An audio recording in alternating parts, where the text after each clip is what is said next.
In the following episode, Justin and I answer more listener questions. As you will hear, a recurring theme is that in order to make the most of your royalties, you need to know what you own, where they are located, and when nearby oil and gas activity is expected to occur. Which brings me to the sponsor of this episode.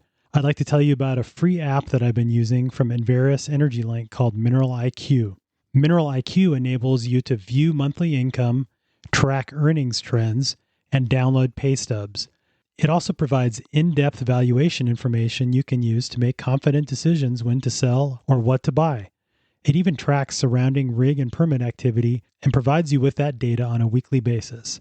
One Mineral IQ user said, "I had just inherited some income on a well, and Mineral IQ's appraisal feature gave me the confidence to hold on to my interest instead of selling it at the wrong price."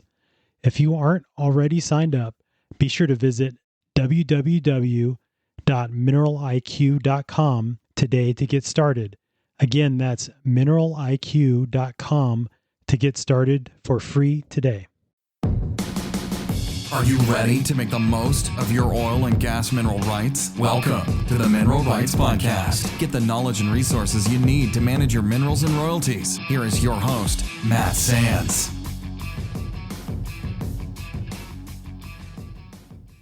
Hello and welcome to the Mineral Rights Podcast. I'm your host, Matt Sands, and I'm here to help you make the most of your mineral rights and royalties. And I'm joined by my co-host, Justin Williams. Justin, we have some really interesting questions in this episode that have been submitted by the listeners. You know them, Matt. They're really interesting questions, and again, just kind of different angles on them. Yeah, we've talked about some of these topics before, and certainly some new takeaways and definitely some important topics that we're going to talk about. Absolutely, Matt. And so let's dive into our first one here from David. And David is asking, the info that's on the Texas RCC website, is that provided by the operator, or is that something where the RCC goes to the site and reads a meter? And Matt, that's an interesting question. Yeah, that's a good question, David. And the way that this data typically flows is from the operator to the state agency, so the Texas Railroad Commission in this case, but change that with your state's oil and gas commission. The same process is generally followed. And what they do, they'll have a meter, on the flow line, and they'll be metering that continuously, and then they'll cut a ticket, they'll have certain volumes that are produced over the month, and that month's production of oil, gas, and water is then reported to the state. And so that is measured by the operator and recorded by the operator, and then it's reported to the state on a periodic basis. And so that's generally where that information comes from. And so, yeah, the Railroad Commission doesn't have a meter reader that goes out and takes readings and then records it within the state database. It's something that the operators report. So good question. And Matt, the next one here is from Al, and Al is asking if there's an appropriate governing body where you can report someone like a landman of unethical behavior. And, this is an interesting question because there are associations, the AAPL, which we'll talk more about, Matt, but aside from that, there's not, a whole lot of places to send Al here. Yeah, that's a good point. I think that's the first question, Al. Is the landman a member of the AAPL? If they are, and if they're a certified professional landman or a CPL, you can basically go to file an ethics complaint, and that would be done at landman.org. So that's the website for the American Association of Professional Landmen. And so that's one way that you could go about making an ethics complaint. If you felt that there was unethical behavior, that would be the first place to go. If they're not a member of AAPL, that wouldn't be an option, since the recourse that AAPL has is against that person's membership typically. So they could suspend their membership or whatever. But if they're not an AAPL member, then would be to go to the State Oil and Gas Commission. If you believe a law is broken, then you could go to the State Attorney General's office as another option. So I would say start with the AAPL. Then you could go to the State Oil and Gas Commission, especially if they work for an operator directly. And then the last thing was, I'm not sure if ethics complaint would necessarily get a lot of traction with the Attorney General, but if there's been a law that's been broken, then certainly I would contact them.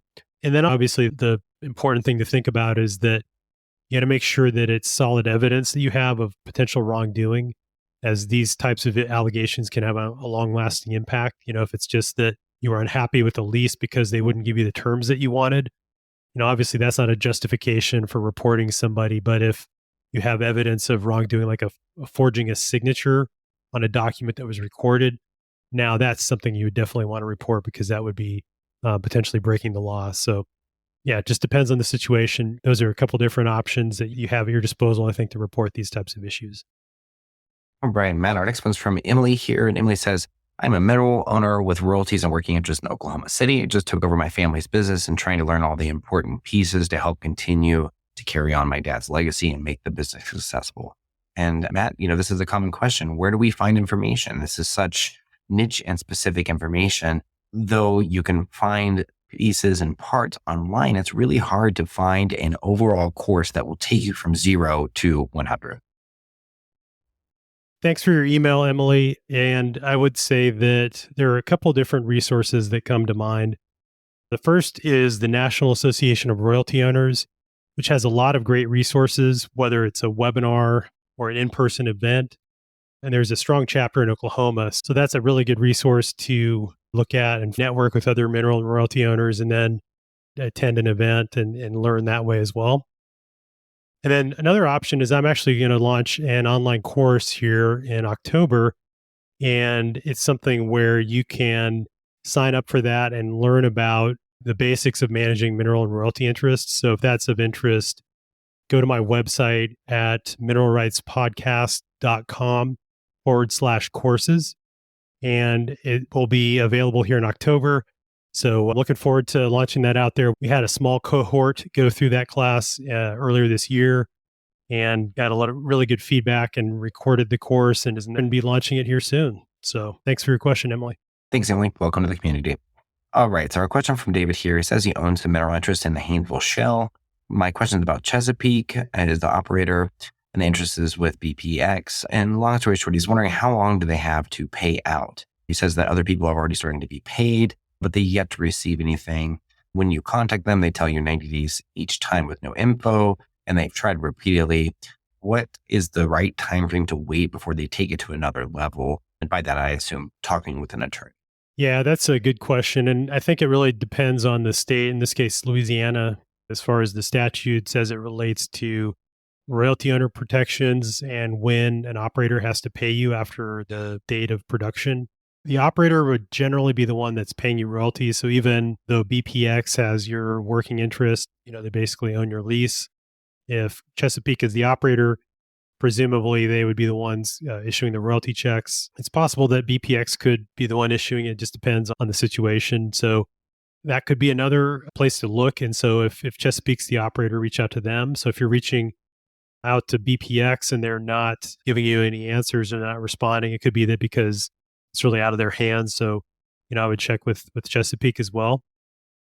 And, the thing that you would want to do is, again, get with an attorney potentially, like Justin mentioned, because it could be that you have certain rights that you need to take action on in order to protect them. And so, for example, some state statutes require that you make a demand for payment via certified mail.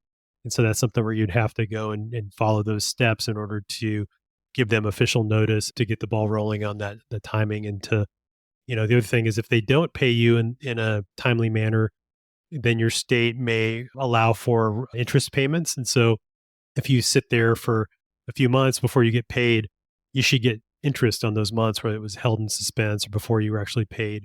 The other thing is if there's a title issue. So maybe you did lease it, but it could be that it's being held in suspense pending resolution of that title issue. Or maybe they are holding on to it because it hasn't received the minimum payment threshold yet. So if it's $100, for example, is the minimum payment threshold, they'll hold on to your royalty payments until it reaches $100 and then they'll cut you a check. And all of those things could be one of the reasons that you're not receiving royalty payments yet. But again, follow up with Chesapeake. Take a look at your state statutes. And if the mineral interests are large enough and it makes financial sense, get with an oil and gas attorney licensed in Louisiana to explain the situation. They can potentially make a demand letter on your behalf, and that might get things moving. But it does take several months after production has been established before you start receiving royalties, or really before you start receiving a division order, and then you'll receive royalties after that. So not uncommon for it to be 6 months or so after the well is completed. So be patient, but then also make sure you're on top of things. Absolutely, Matt. And David, it doesn't hurt to talk with an attorney. This is exactly what their free consultations are for. A good oil and gas attorney is not going to jump straight to writing a demand letter for you. They will be happy to kind of guide you or tell you, nope, not yet, or wait until this point. Especially if you're looking for one in your local area, they're already probably going to have an idea who the problem childs are and who takes a little bit more of a nudge than others. Yeah, that's a great point. So next question we have here is from Erik. And Erik writes in saying that my father recently passed away. He had mineral rights passed down from an uncle around 2000. He got half of said rights. My aunt got the other half. She also passed away, so my uncle just went through the arduous task of transferring title on the mineral rights in at least 5 counties in Texas. My dad has an EnergyLink account, and I can see that there are a lot of operators there that are working on his property. The only thing is I've done a preliminary search through his files and found no deeds, just a couple division orders. I've only been able to identify 6 of the wells on his property using the Texas Railroad Commission GIS map. The invoices don't show API well numbers. Every time I do a search on the Texas Railroad Commission GIS map, I get sent to an incorrect place out of Texas.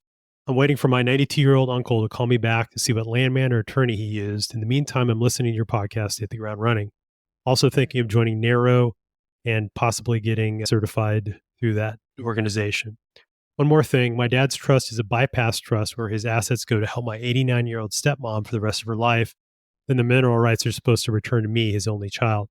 For this, I think I want to suggest her to set up a family trust whereby mineral rights are titled to the trust so I don't have to go through the change of ownership all over again in 5 years or so. So first of all, Erik, thanks for your email and my condolences on the passing of your father. It sounds like you're doing all the right things and trying to learn about what your dad owned and also to consider the options around minimizing your costs and hassle of going through everything again when you go through probate. One thing I will say is that if you need an attorney license in Texas, there are a lot that know what they're doing and that can help you potentially set up that trust and fund the trust so that you can take care of that, in one fell swoop.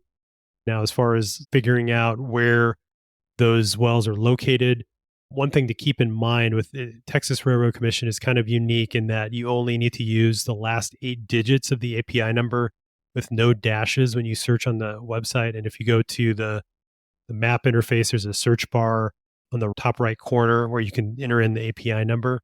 And the API number is basically the unique identifier for all wells across the country. And it's just the American Petroleum Institute is what API stands for. Texas doesn't require the first 2 digits because the first 2 digits are the state code, which by default, since the wells are in Texas, you can omit that number. And for Texas, that's 42 is what you'll see at the beginning of the API number. The next 3 digits in the API number are the county code. And then the last 5 digits are the unique well identifier within that county. If you're still having trouble searching for the API number, you can also search by the legal description of the property. And to do that, there's a little magnifying glass icon at the top. And this is hard. I know we're explaining this over audio. Obviously it's easier if we showed you on a screen, but you can search for the abstract number, the block and section within the county. And so if you click that magnifying glass, it'll pull up a little menu and you can select surveys. Then that is where you can enter that information and it'll zoom in on that block or that section and you can figure out exactly where your mineral tract is relative to what wells are there. And so that's one way to take a look at that.